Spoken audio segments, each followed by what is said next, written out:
Richard Tice, a name you might have seen trending on social media, isn't particularly known for mincing his words.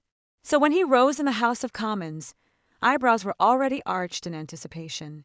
His target this time, the BBC, our venerable public broadcaster, accused of airing chants linked to Hamas during their Glastonbury coverage. In an era where the news cycle is a roller coaster no one seems able to get off, Tice's question cut straight to the core.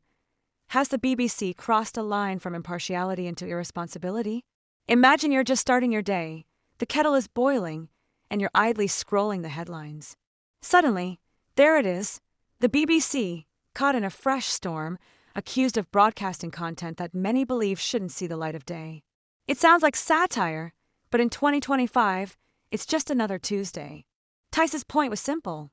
When does a commitment to neutrality become an excuse for bad judgment? For decades, the BBC has walked a tightrope, striving to represent all voices, even those most would rather not hear. But amplifying certain voices, especially those associated with violence or hate, raises uncomfortable questions. Is this reporting or reckless platforming? Are we being informed or simply exposed? The government's response, as ever, was a masterclass in non-committal reassurance. We must hold the BBC to the highest standards, they said. Action will be taken if those standards are not met. It's the political equivalent of promising to look into a lost cat poster, earnest, concerned, and ultimately nonspecific. But here's where things get truly fascinating. This isn't just a spat over editorial oversight. It's a live demonstration of the struggle at the heart of modern journalism. On one side, there's the ideal of absolute press freedom, the belief that the public has a right to know everything, warts and all. On the other, there's the imperative to exercise judgment, to draw lines, to protect audiences from needless harm. The BBC, in its defense, claims that showing all sides is the only path to true neutrality. But the flaw in this logic is as obvious as a traffic jam on the M25. Reporting on an event is not the same as broadcasting it unfiltered. There's a world of difference between describing a fire and inviting the arsonist to explain themselves on live TV.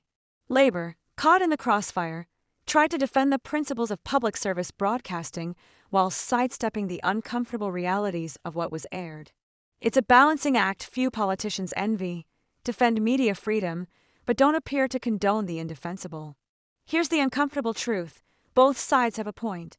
We want a media landscape that is free and fair, but we also want one that isn't naive about the world's dangers. The BBC, for all its faults, is stuck in the middle, taking flack from every direction. So where does that leave us? Perhaps this saga says less about the BBC and more about who we are as a society, divided, passionate, and constantly renegotiating the boundaries of free speech. In the end, the real story isn't about a single broadcast, but about how a nation decides what it can and cannot tolerate on its airwaves. What's your take? Is this a crisis of principle, or just another tempest in the teacup of British politics? The debate is far from over, and you can bet the next chapter will be just as compelling.